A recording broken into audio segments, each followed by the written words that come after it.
Hey, hopefully you can hear me. Let's just check we've got sound and everything. I'll just check one here. Let's just check that. Have we got sound? We have got sound. All is well, guys. Welcome to Grant Talks 20 Minutes, where we talk to expert stage hypnotists from around the world. Tonight we have got a returning guest. He is an absolute gent, been a great supporter of the show along the years as well, and a great guy as well. So, guys, do let me know in the comment section where you are watching from, and please have your questions ready.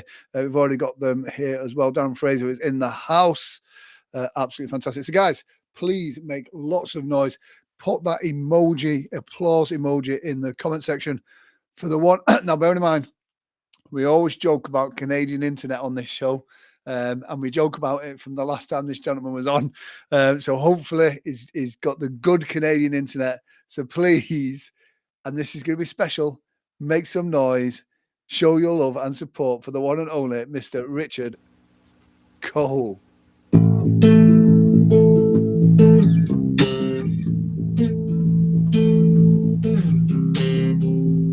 What's going on?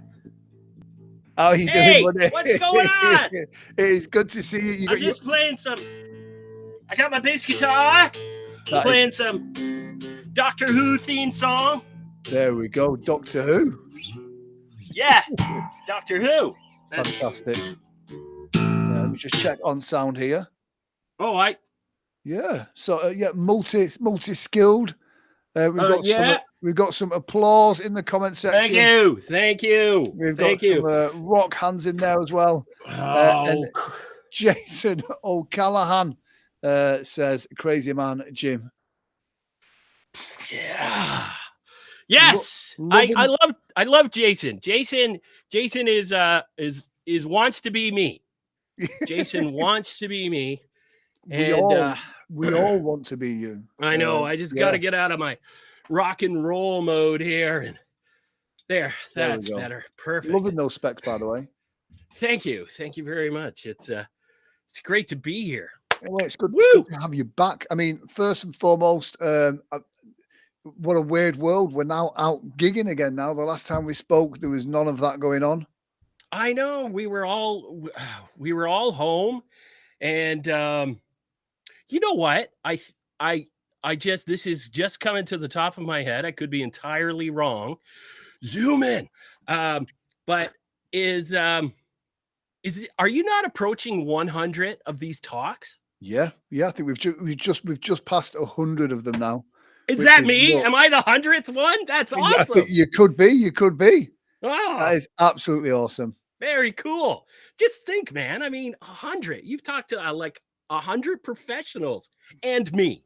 And it's like, do you know what? It's so for me, it's been so weird, the journey of live streaming. And now it's a big part of my life, not just this. I probably do 5 or 6 live streams a week now.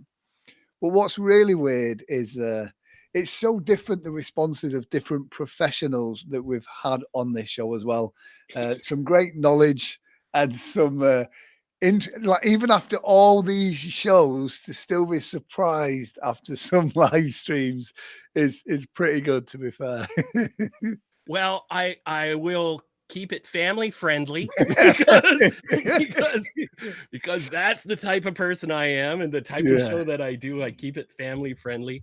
And the only thing, look, I've got Spitfire beer. I'm gonna crack my amber ale, and I think, honestly, Grant, I think I'm gonna change my name to Faversham Kent.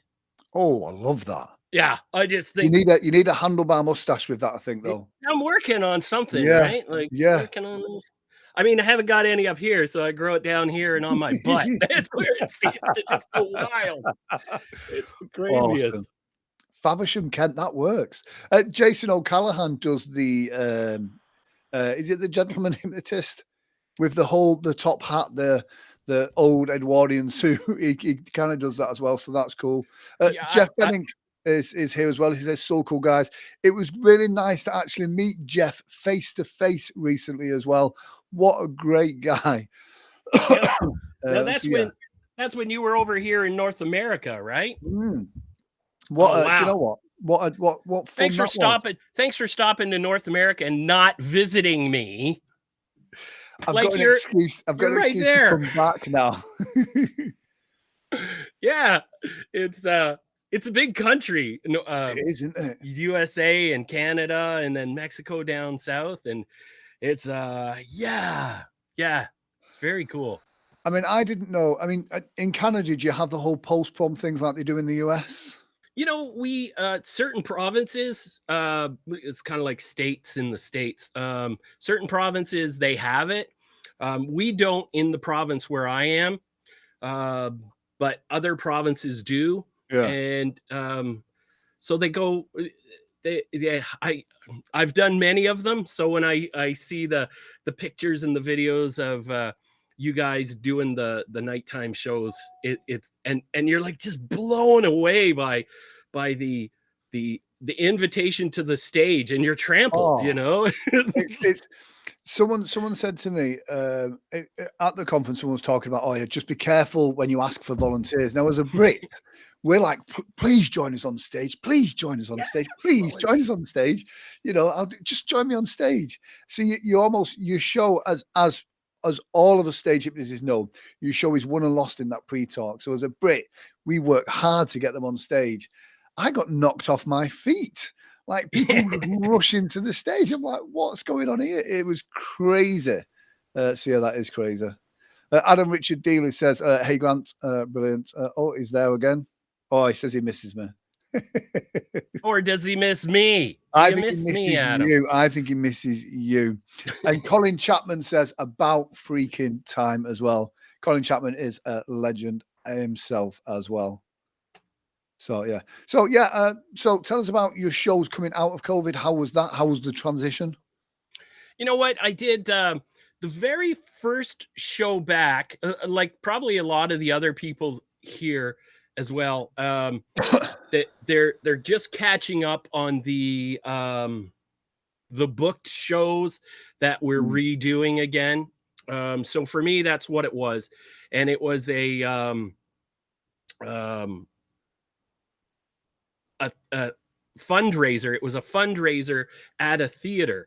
Nice. And when we kind of opened up, we had like size limits and capacity limits, and we were capped at 50%. So Wow. so the group that I was to do, and they brought me in, they said, you know, we've got this theater, it's 50% capacity. Are you still okay to do it? And I'm like, for sure. Yeah. So they sold all their tickets. They were sold out at Nice. 50% capacity. They only had room for, I think it was like 125 people. So in total. And so they no 150. It was 150 because they were at 75. And they said, you know, we've sold out. And I was like, great. And then our provincial government said, like 1 week before my show was to happen, they said, okay, now you can go 100% if everybody's vaccinated. And so they called me up and they said, what do you want to do? And I said, you know what, just let's go last minute tickets. We might get an extra 10, might get an extra 15. We got an extra 75. Nice. So and a waiting list. There were people Nice. just so eager for any kind of entertainment outside. Put on that show, and I walked out on the stage and I took my mask off, and that was the only introduction that needed to happen. People were on their feet just clapping, and then you know, being respectful of other people, they sat down because we're Canadians, right? Yeah. Oh, sorry, didn't mean to bother you. We sat down, but that was a great show. People were ready to have fun. Then we got locked down again. Yeah. And so when we were starting to open up, I called up my local there's like what would you call it, kind of a wedding facility or a banquet hall. I called up my local friend who works there, and he'd been doing catering throughout the whole time, but it's his hall. And I said, hey, do you want to do a show in February when we open up? And he was like, sure. You know, the capacity limits were 50% at the time. Again, they'd gone back to that. And he said, yeah, sure. So I put out some advertising just locally, because it was a local show, put out advertising, and we sold out 75 seats in 4 days. Nice. 4 days. Nice. To fast forward to 1 month later, 1 month or 2 months, might have been 2 months, let's say. We did it again, and we sold out 100 seats, 110 seats in when we added the second show. Nice. And it was like in 2 weeks, they were just gobbled right up. People were just starving for entertainment. Yeah. Crowds very receptive, you know, and good, you know, but that's just Canadian way, eh? You know, so yeah, it was good, and it was good to get back. And one of the things I was concerned about, what you think about becomes your reality. Yes, absolutely. Was my forgetting the lines. Like, not really forgetting the lines, but forgetting the punchlines and how a joke flows. Yeah, that you've done hundreds of times. Yeah. Yeah, you can practice at home, you can rehearse at home, you can get your stuffed animals or whatever you need to do to do that thing, but there's nothing like real experience, and 2 years away from real people, right? So the only people who knew that I was missing my cues, my timing cues, was me. Yeah. but it was like I'd come up with the funny joke, and I'd have to go, what's the punchline? Which one is that? So then it would come up, but it was yeah, it was well received, and it feels so good to be back now. Phones ringing, yeah. People are booking shows. Not too many Christmas parties. Like, I do a lot of Christmas, corporate Christmas parties and that sort of stuff. So those corporate calls haven't come in for Christmas parties, yeah. But I've been getting like pre-summer AGMs, yeah. Which are annual general meetings with the corporate groups and stuff like that. So what's it like over there? Is Christmas booking yet? Or Christmas is, yeah, weirdly, I think a lot of people Christmas wise now, because they've been burnt over the last couple of years, they just wait until last minute. I'm finding with ticket sales, the very last minute now in comparison to what they were before. People used to plan their night out well in advance. Now, I think they're like, yeah. Because they've got so used to things changing at the last minute, I think they're now leaving it until the last minute in order to book and do stuff like that. We've seen like wedding couples. I know Jason's in the comment section. Jason is the wedding hypnotist. Yeah. But like for wedding couples, a lot of those are booking their entertainment last minute now, which is absolutely ridiculous. Dennis Ridgway, Canadians on the show. What is the world coming to? Dennis Ridgway. So Grant, I have a lot of friends that I haven't met face to face. Yeah. And like, one of the things I did early on with Facebook, because you can get sucked into Facebook, was I made sure that the friends on my Facebook I had either met in person or talked to on the phone, or I just generally really, really like them. I don't know how Jason O'Callahan got on my friends list. Anyways, but there are just certain guys like from oh yeah, and Jesse Lewis. Jesse Lewis is another guy. He's actually a Canadian hypnotist out of Saskatchewan. Saskatchewan, is that how you guys call that out there? Saskatchewan. I don't know how you pronounce that. But Jesse, if you drop me a message as well, we'd love to get you on the show as well. I want to get all the good ones on here, especially the Canadian ones. Yeah. Jesse's really good, and Dennis and I were on, and Jesse and a bunch of other people. We were on this forum back in the olden times, right after those billboards, like, you know, you see at the grocery store. They used to have these billboard forums, electronic forums, and there was one called Stage Hypnosis Center. Sometimes you hear us mention that. It's called the SHC. Was that Jeff Ronning? Yeah, Jeff Ronning put that together, and it was one of the first really good groups where people from of our industry could get together and really jam not just ideas for show ideas, but marketing, business, just help each other through. I mean, there's a great guy, Chris Frolic, was on that forum, Anabolic Frolic, and he a great name. Yeah. Well, that's his DJ name. He was a rave DJ. Wow. He was a rave DJ, and then he did some stage hypnotism with Jeff, and then he just did that, and then he got into software, and it's just fascinating to see the growth of all these people I call my friends. And yeah, and so Dennis is one of those guys that I haven't met in person, but I've talked to on the phone. Really great guy. And I live in Belleville, and he lives just outside of Belleville, Illinois, and I'm in Canada, Ontario. So it's just like it's amazing how that universe works and everything, putting us together. Yes. Well, I can actually say I have met Dennis, and he is a great guy. And did he say nice things about me? I mentioned your name, and he went, "Never heard of him." He went, "Is he a hypnotist?" Do you know what? He's an absolute true gentleman. It's always nice when you meet some people that always has positive things to say about people, and Dennis is an absolutely great guy as well. Yeah. So I think Adam and Natasha are having a fight in the comment section there. So yeah, I mean, I mean, like Jeff Ronin. Like, have you seen the price of his book on Amazon now? I couldn't believe it. I was on a forum recently, a forum that I've been on for a while, and I was going back and looking at some posts, and a lot of the people on there were like, "Hey, I'll give you the Jeff Ronin book. You just pay for postage." And I want to go on there and I want to say, "Hello, do you still have the book?" I'll take it off your hands.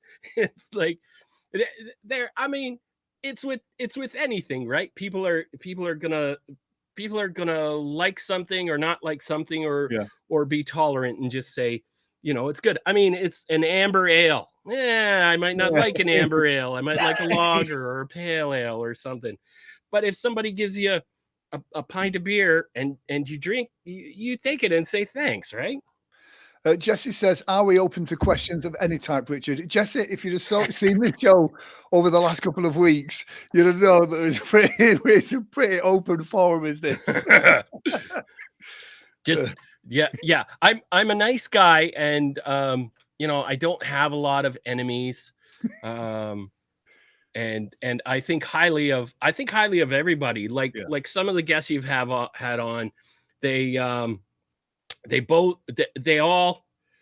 all have something to offer. Yes. And there's a friend of mine, he passed away recently, and his name escapes me right now, John, and he is from New Zealand or Australia. Anyway, it'll come to me in a minute. And John was taking a training with Justin Trance in Las Vegas. Mm-hmm. And I was doing a mentorship with Kevin Lapine. Not really mentorship. I was just hanging out with him for a while, a couple of days at the same time. And so I knew John through the forums and stuff. And he said, "You want to get together and I'll buy you a beer." And he knew my weakness. Yeah. And so I was like, sure. And I asked him, how's it going? And he says, "You know what? I believe that you go into every training or every learning situation like you're jumping out of an airplane and you pull the chute. You just open the chute and you just let everything come in. You just let everything come in and you process it. You process it later." One of the things that I've learned, and I'll pass on, is maturing in your business. It's a quote. I'm sure somebody said it. I take no credit for it. I just say maturing in your business, because we have heard things that when you and I started out, Grant, that we were like, what does that even mean? That doesn't apply to me. That will never happen. I can't see that happening. And as we mature in the business, as we go through and we revisit those ideas that people had before, those things that we heard, we go, now I get it. Yeah. Now I get it. Because you have to mature, you have to grow, and you have to be continually growing before something can get in there and be used. I think that's and stage hypnosis especially suffers from this. The new breed of fake experts. And I think, what's it called? Is it the Dunning-Kruger Effect? 2 years in, you think you know everything. I don't like those people when they start doing trainings, because, like you said, you learn your stuff, you go out there and you do it, you mature in your business, and you could probably do the training that you originally did back in the beginning and still learn something new from it, because your experience of what is happening changes, and so you do become more open to stuff there as well. Colin Chapman says, what is the book that we were talking about? The book we were talking about was Jeff Ronin's New Encyclopedia of Stage Hypnosis. I think, and I've got it here. I've got it here somewhere, I believe. Yes. And I've got harmonic colors for the bass guitar. Awesome. And parts therapy with Keith Livingston, also nice. From the Ronning group. Yeah. What's Jeff doing nowadays? Going off on a tangent slightly. Boxing, right? Wow. Yeah, you know, like there are people, their paths for success are different. You know, there are stage hypnotists here who and we'll come back to Jesse Lewis's question in a yes, great question is that. There are people in this business who have no goals. They have no destination in mind. I'm just going to take some hypnosis training. I'm going to go out and do some shows. It's going to be a lot of fun. Yeah. I'll make some money. Where are you going to be? And I always ask people when I meet them, and I've done it here on the chat, where do you see yourself in 5 years? Like, what are you going to be doing? Yeah. And so Jeff was somebody who learned what he needed to learn, did what he needed to do, made the money to move on and live comfortably, and then started doing another business in the technological field. And now he's doing boxing. Yeah. Because he loves it. And I'm like, good for you. You know, I think it's one of the great things about, especially studying hypnosis, behavior, the power of the mind, suggestion, NLP, all of that stuff that we get into. The good thing is once we've got that knowledge base, whether we use it on stage and go off and do whatever it is we do with it, it's a great skill set to keep with us no matter what we do in life.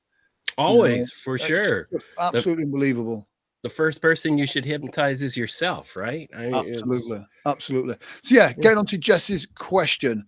I've not got the virus, by the way. I've had this bit of a cough actually since I came back from America. So it's my wife's got the allergies. So yeah, seasonal allergies. So it's that sprummer, you know, between spring and summer where the birds are pollinating and the bees are looking to have sex with them or something. I don't know how that works, but I never thought about having the birds and the bees conversation live online. That is where I've been going wrong all these years. I've been trying to pollinate birds. We'll talk about that later. Yeah, exactly. Yeah, the new training course coming up for Hypno Thoughts Live, Richard and Grant, how to pollinate a bird. So yeah.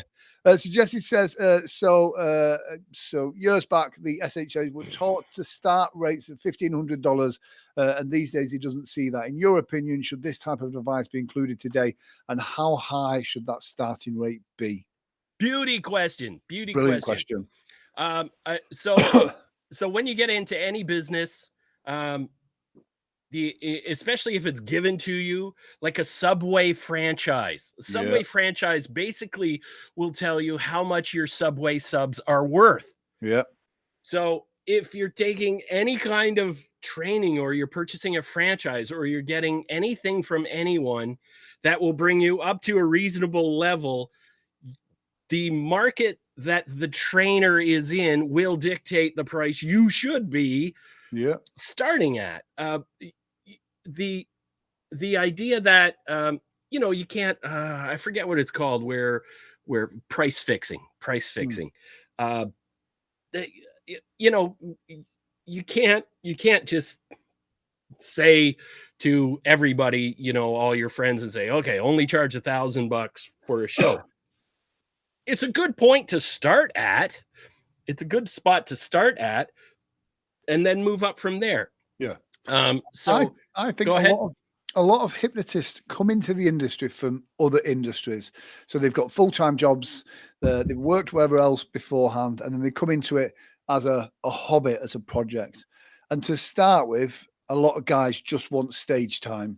Sure. Which I get that, but I think for me, a lot of the problem is, the world's fastest hypnotist working for $150. For me, causes issues with venues because they go, oh, we've had the world's greatest here for $150 and he was shit. So why do you charge so much? And you're not the world's greatest. But at the same rule, my costs in order to do a show, and I talk now before COVID. Now it's different. Now I work anywhere. Yeah. I know exactly. I'll do a show anywhere now. I need the money. But before COVID, I had, the cost of my fuel. The type of vehicle that I drove determined the cost of my fuel.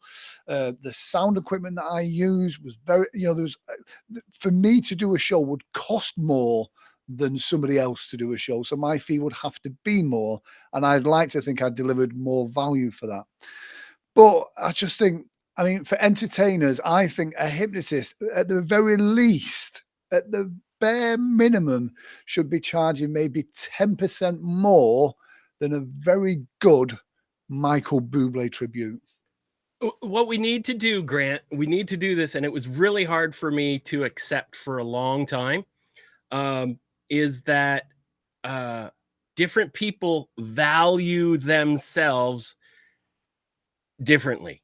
Absolutely. And they just, you can knock them over the head. I have tried to help some hypnotists along, and I've said, here's a gig. They've got a budget of, $1,500. Quote them that so they know you're a professional. Yes. Quote them that. Go in. Here, I'm giving you a check for $1,500, and they will just say $250. Wow. And the client will be like, well, you came referred from a really good guy, but you're charging way lower than this guy said. So what's the dichotomy here? What's the problem that's happening here? Why is this not working up? I know there's people here in Ontario. There's been people on your show here who I've pulled my hair out with these people, because just like you say, they either have part-time jobs or they're retired, or they don't really, this is their excuse. I don't really want to charge the client that much. Yeah. Do it for free. If you're gonna do it and you're just doing it for stage time, do it for free, or minimum, fuel and food. Unless you're in the north of England. If you're like north of England, Yorkshire, Midlands of the UK, then don't do it for free. Yeah. Canada, do that stuff for free. No, yeah. Not near me. Don't do it for free. but free is the price. Free is not the value. Give them like the show. Give them the $1,500 show, and donate that. That way. Just it amazes me that that hypnotists don't increase their fees. And you know what? I'm going to do something. Can I give something away? I'm going to give a tip away. Perfect. Here's a tip that I do. So let's say you've decided you're a starting hypnotist, and you're a starting hypnotist, and you're concerned about raising your price. So you charge $1,000 for a show, and you get a show. And I'm only using 1,000 because I'm not super with math. $1,000 and they say yes. So you book that show. And if you're a pro, you're charging tax. Okay. So you quoted $1,000 because you believed the client only has a budget for $1,000. As soon as you add that tax on and they pay the tax, they lied to you. The budget really is, for us here in Canada, it's 13% tax. So it's actually 130. Now, here's an interesting thing that happens. Your next lead, you can quote $1,130. You've given yourself an instantaneous 13% raise right out of the gate. The next client might say to you, well, our budget's only $1,000. And you can go, well, with the tax, it's $1,130. So I'll keep that. I'll invest the tax in, right? Then, and you just keep moving up. It just keeps going up. And all you have to say is when you meet that resistance from the client, when they say, well, that's more than we were looking to spend, you say, write this down. How much were you thinking of spending? And you'd be amazed at how many people are $50 off your price, you know, or, you know, wow, can we include the tax? Or the opposite of that, the additional part of that is when you quote that price and they say, that seems reasonable. And then you say, plus accommodation or room and accommodation until you meet resistance. When you meet resistance, then you can always back it off a little and you can offer them the discount. Then you can say, well, I'll tell you what, I'll roll my own room into the price. I'll get my own room. Yeah. And that's how you get gigs. That's just, it's working with the client. I think a really great point. And it's something it took me years to realize as well, is there's a value in the peace of mind of the booker or the client knowing they're booking a successful show. So year one is this price. Within that price, there is a certain uncertainty with the booker of how the show's going to go. Will there be volunteers? Will they get up? Will it be good? Will it sell tickets? Will it make money? Will it do this? All of that doubt and uncertainty is in that price. The following year, if you do a good show and you put bums on seats and you sell tickets and they make money behind the bar, the following year, you should not be going into that same venue at the same price because they know they've got a good show. They know you're professional. Your word of mouth is already there. Every year, you should always slightly increase that price for a rebooking. Even if it's just 5 or 10%, always do it, because in everything else, when I book a venue to four-wall a venue to hire it to put on my show, I know every year the price of that venue goes up because the venue knows I'm going to sell tickets. I need to sell those tickets, so I'll pay more money because I know the value's there. So you should always keep increasing the prices because if you don't, with inflation, it means you're actually going out for less money. Of course. And your job, your job, if you're a pro at this and you really are doing it because you want to do well at it, your job should be to get a rebooking. Yes. And, you know, maybe not right away. I know some people will go into a venue with the contract in hand and say, here, sign for next year.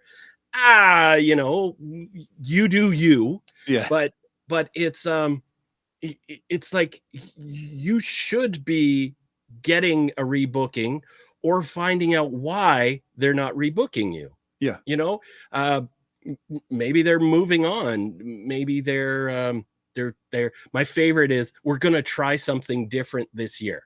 Yeah. Okay. I will follow up with them the day after their event and I'll say, how'd it go? Yeah. How'd it go? And that's it. It's building relationships is the important. I like tonight's chat. It's a good thing about having someone on that's been on before. We can talk about the business side of things. I think it's so important to, like, you're building relationships with clients. And okay, great example. There's a venue I worked with for years, about 8 years I worked with them. In season, it was every week at the same venue. Great booking. Luckily, just before the pandemic hit, new management took over and they went, we're gonna have a bit of a change. We're gonna have a bit of a break. And I was devastated. The reality is, pandemic kicked in. So it's like, oh, never mind. Yeah, never mind. Never mind. But I still kept that relationship with the venue. Still shared their stuff, still sent them Christmas cards, still sent birthday cards to the management, still built that relationship. In coming out of the pandemic, the first thing they've done was ring up and book again for the next season. If I'd have not kept that relationship, if I'd have thrown my toys out of the pram, they would have then gone to another hypnotist. And there's lots of them, because if you say to a hypnotist anywhere in the world, would like to book you in season every week at the same venue, no sound system, you can stroll in 10 minutes before you're due on stage, anyone will take that gig. But luckily, because I kept that relationship, there was no animosity there, and that was then rebooked back in again. So yeah, it's about building relationships.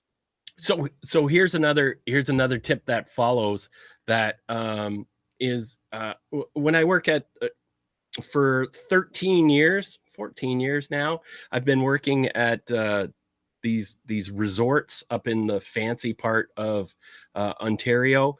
Nice. It's usually 11 weeks in a row. It's like you say, you know, you just roll in and you do a show once a week. And it's they're a couple of years, well, with COVID, they didn't bring me in. And they were like, I knew they weren't going to bring me in because they didn't know if they were going to get guests or if guests were going to be allowed to come in. So because they have been my client for so long, I gave them like 4 different entertainment ideas. Nice. And said, here are some things that are low to no cost events, entertainment type things that you can do for the smaller groups that come in that you only need your regular staff for. Maybe you have a DJ or an events coordinator, just have them lead these people in these things. I never lost touch with them. I just kept in touch with them. And so this year, they're just starting to get back on their feet. And so they've already contacted me, not for this year, but for next year, just because of the way things are. They already booked their stuff and that. And so it's like, these relationships are like super important. Not only that, the places that I work, I'm doing a talk on this at Hypnothoughts, but I'm not pitching my stuff here. And that's what it is for. You're doing a talk at Hypnothoughts. I give it away for free. I'm going to be. Well, let's. What is the talk?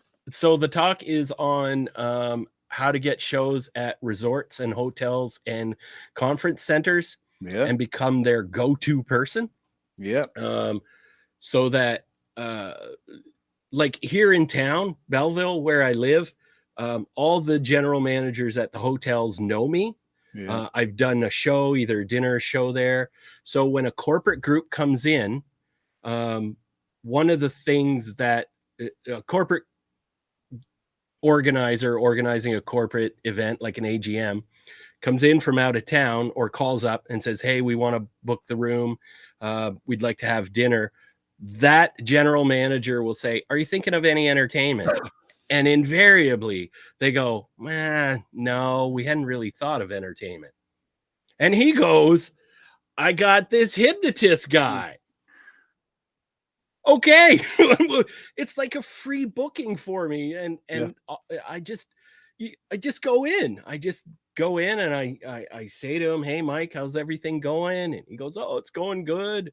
How's the business? Oh, it's starting to pick up. We're getting guests in.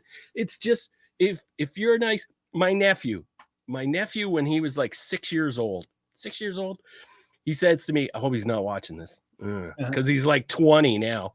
He says to me one time, we're walking into a grocery store and I grabbed the door and I opened the door for a lady coming out with her shopping cart. And she said, thank you. And I said, no problem. And we walk in and I said to him, I said, hey, he says to me, he goes, hey, that's like my golden rule. And I said, "Your what?" And he goes, "My golden rule." And he did this. He goes, "Golden rule." And I said, "What's your golden rule?" And he goes, "You be nice to people and they be nice to you." It was just, I was like, oh man, I got to spread that. I got to put that on a bumper sticker. Could you imagine that? You be nice to people, they be nice to you. Yeah. That And would be it's so true, especially with what's happened with the pandemic and everything. We are so insulated. The rest of the world is trying to steal our money and give us a virus and all this stuff. And we're all desperate for connections, like connections to other people. And I love that. I love getting in. I was at an exhibition the other day and literally going back to the car park, got in the lift with somebody. And it's just a few moments where you've got a chance to just make somebody smile. You know, for a few moments, that's it. They go away and they go away happy, you know, or we can all stand there just dead awkward. So, yeah. But you know, go you know, I mean, if you're even remotely socially aware, you just know, like when somebody comes in and you go, "Hi there," and they're just like, "Mm." So you have a choice. You can continue on pestering them. "I said hello. I said hello." Blah, blah, blah, blah. Or you just, you know, okay, this person is having a bad day, whatever. I'll just leave them to their BlackBerry phone, whatever, and away you go, right? Absolutely. And then I'll usually toot before I leave the elevator if I can. Blame it on them. I sometimes love to, and this is really an awkward thing to do, and it takes a lot of strength to do this, but to get in a lift and not turn around. Like people when they walk into a lift. So you're facing the back? Face the door. So just sometimes just walk in and just stop and stay facing that way. And it's one of the most awkward things you'll ever do. But the only thing that makes you get through it even more is how awkward anybody else in that lift is. And the more people in the lift, the more points you get for that game. Because if it's a full lift and you walk in like that way, you're some kind of psychopath, and all those people know it. See, I just love, I love Britain, and I love England, and I love Wales, and I love Scotland, and I just love the whole attitude of fun,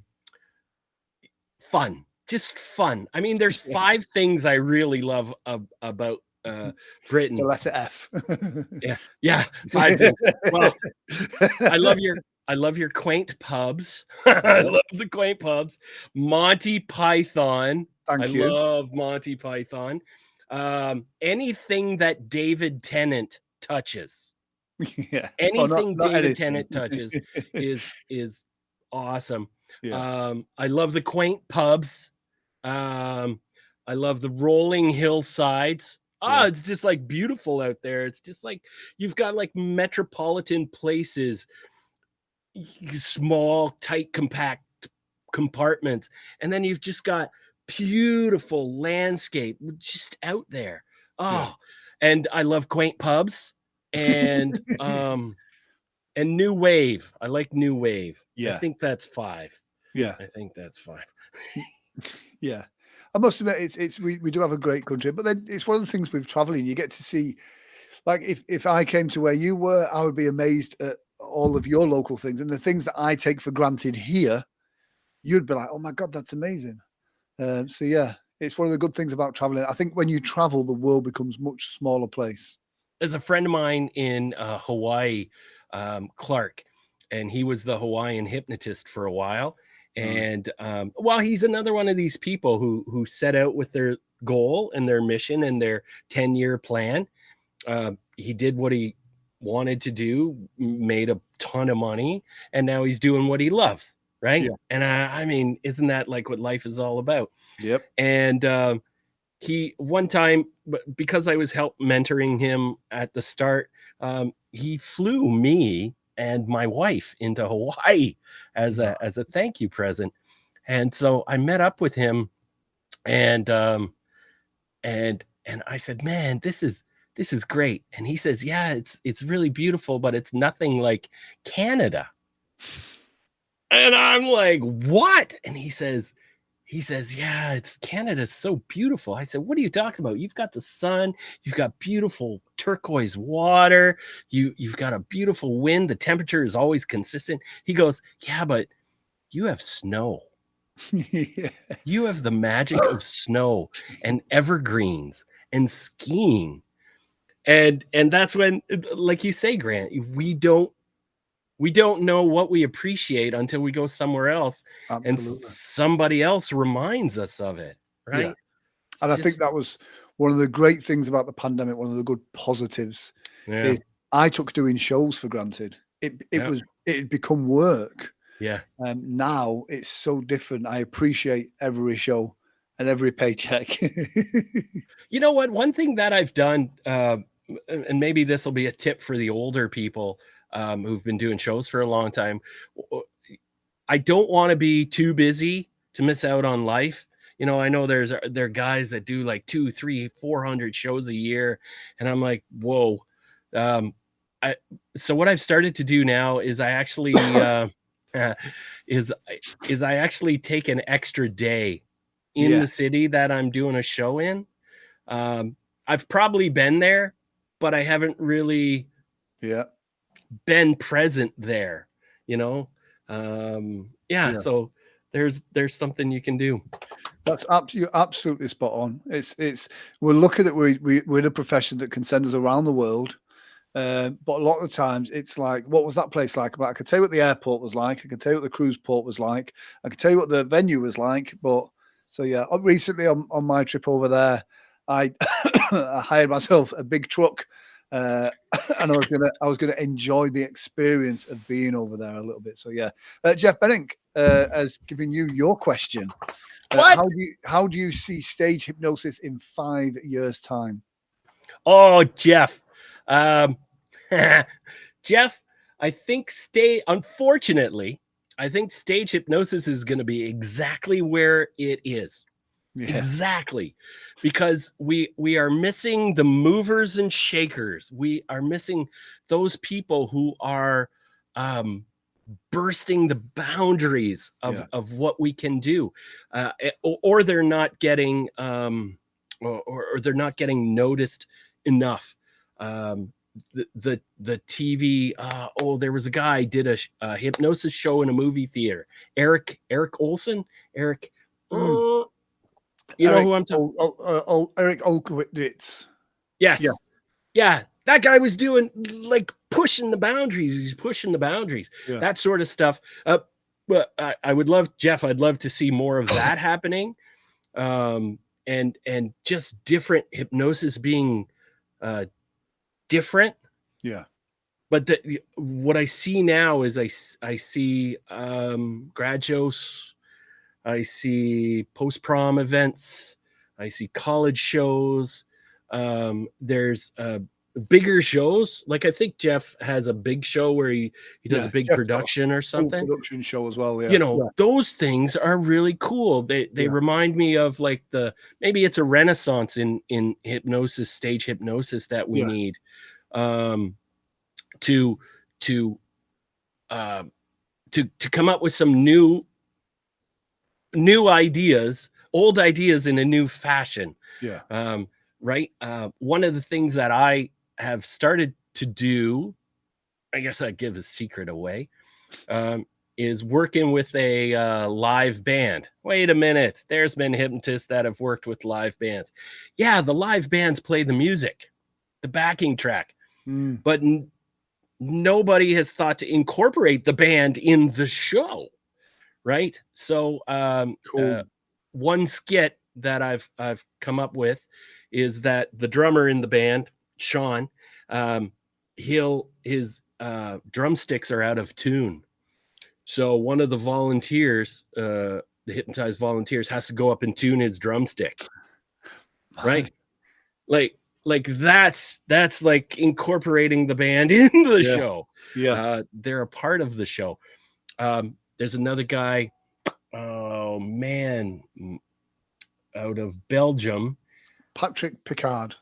You knew exactly where I was going. You knew The exactly, the right? way Because he those guys presents don't. it, Go ahead.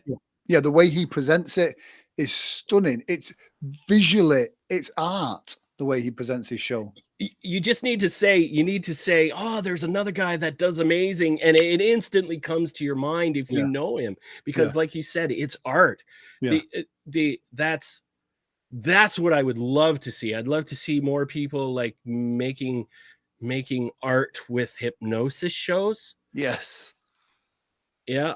And unfortunately, Jeff, I think it's going to be the same, just because we're putting them in the not the puppy mills, but the same trainings, which aren't creating creative. They don't focus on creating creative performers. Because I think with stage hypnosis especially, I think it's easy to take, or it's one of the few entertainment fields where you can get someone that isn't an entertainer and they can put on an entertaining show.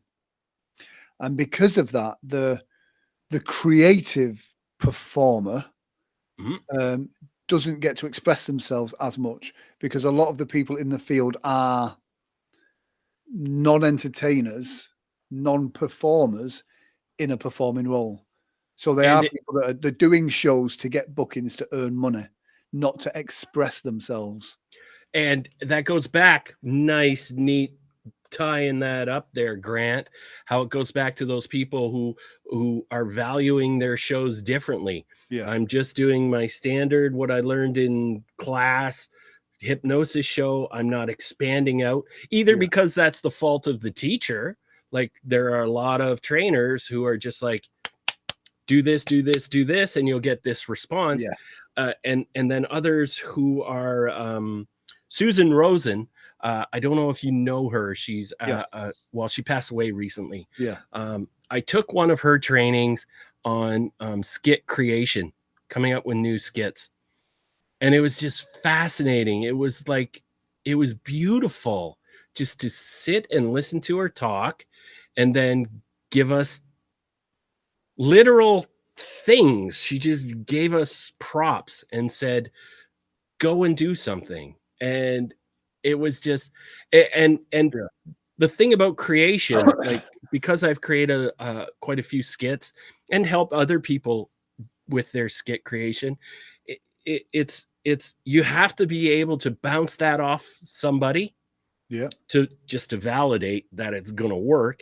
And then you have to be able to be in a position where you can do that skit on a consistent basis. It's like telling a joke. When you write a joke, it's funny in your head and you write it down, but if you have no one to tell it to, it's not funny.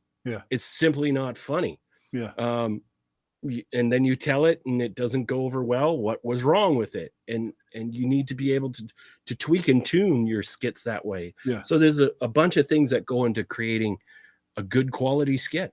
And again, especially with hypnosis, I think you've got, like you said, you've got to polish it. So you've got to try it out 2 or 3 or 4 times before you either discard it or throw it to one side. Colin Chapman says people do the same show their trainer taught them to do out of fear. Yeah, which is kind of what we just kind of said there as well. And Darren Fraser says Terry Stokes did a great training where we each had to bring a prop and exchange it with other students, then write a routine based on that. Man, that would have been funny, because I could just imagine some of the props people would bring. Yeah, I think I would deliberately bring in a really awkward prop in order to really throw someone under the bus on that one. Yeah, like a monkey or a banana, It's good. Brilliant. Yeah, Colin, he makes a good point. People do the show there that the trainer taught them just out of fear. And one of the things that you can do, and I tell any newbie coming up, if you have an idea for a skit, don't be afraid to try it. Don't there's a guy, he says, dare to fail, right? And there's truth in that. Go out and try that skit. Just make sure you place that skit in between 2 good skits, so that the buyer or the purchaser who saw you is like, well, is he doing all his B material or C material here? And if you just take one skit and you have one show a month and you do that skit for 1 year, you will have a pounding awesome skit, right? Yeah. It'll be great. And then you start moving that in and getting the trainer stuff out, or the done stuff out. Yeah. Yeah, it's just it's not difficult to be creative. It's difficult to apply the creativity. Yes. Right. I could paint a better, we're talking about art, so I could paint a better picture than you, Grant, but you know, I would use these colors. Yeah. Well, why don't you go to the canvas and do it? No, it's just easier for me to tell you what to do. Yeah. Yeah. Yeah. Colin says, I'm adding a new routine into every single show, like you said, between other proven routines. Absolutely the best way to do it. Sure. Yeah. Yep. Yeah. So where can people find you? Social media? Are you on TikTok yet? TikTok, right now, I'm in my basement. I'm just kidding. Yeah. I'm not on the TikTok, and I'm not on the Instagram, just on the Facebook and the website. Yeah. It's the type of clientele that I work with. I do a lot of corporate stuff. Yeah. And so I'm kind of, Jason Linett called me the underground hypnotist. You know, it's like he's busy working, but nobody knows what he's doing. And but that's the best way to be. Yeah. And I'm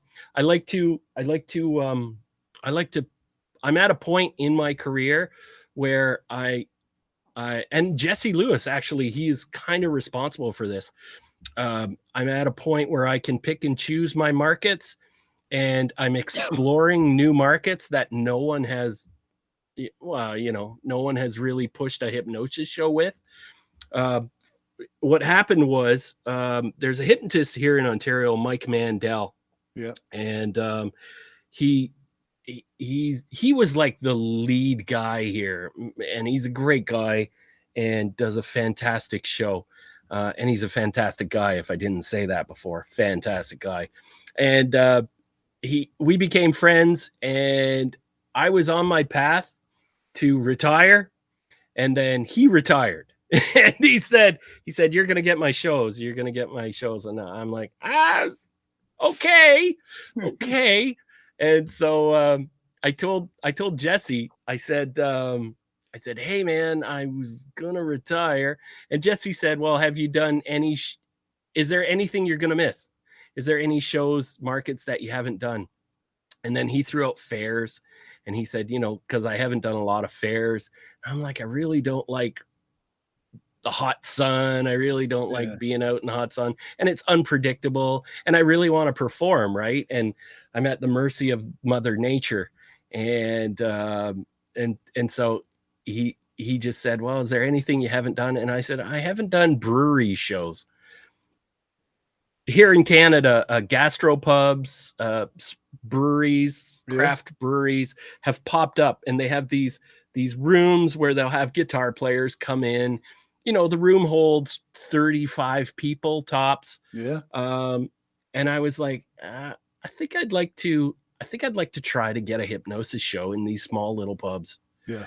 Do something and entertain them that way. They don't pay, thousands and thousands of dollars, but when you get to a certain point in the business, it's not all about the money. Yeah.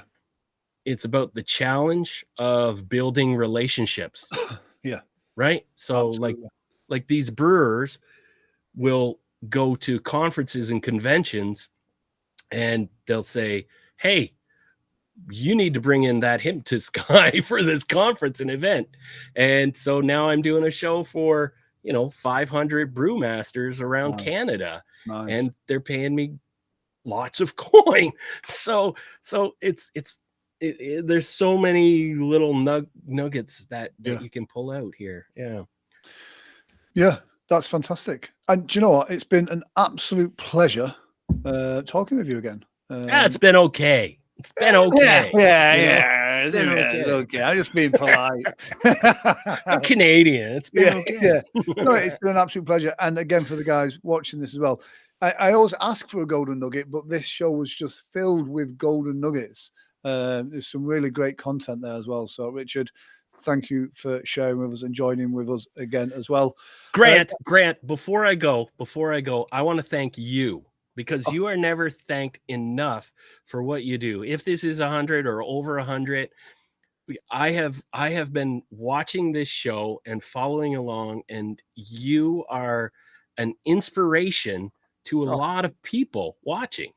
You know, I'm serious. There's a lot of people who are just starting out in hypnosis, and this is the medium right here that you are giving to them to learn, and they're going to soak that all in, and it's because of you and your talent as a host.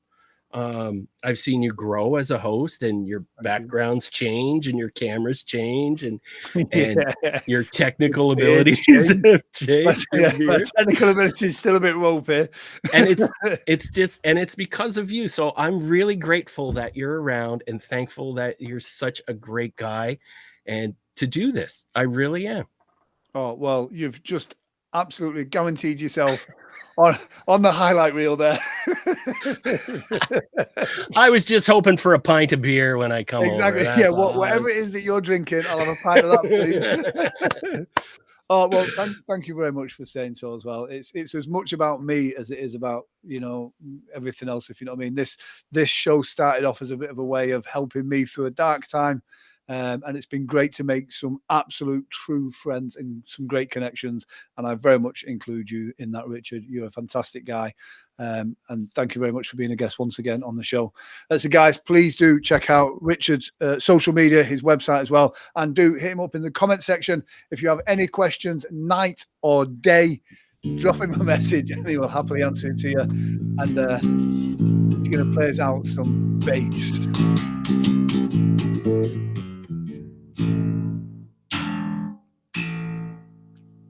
Awesome. Thank you very much, Richard.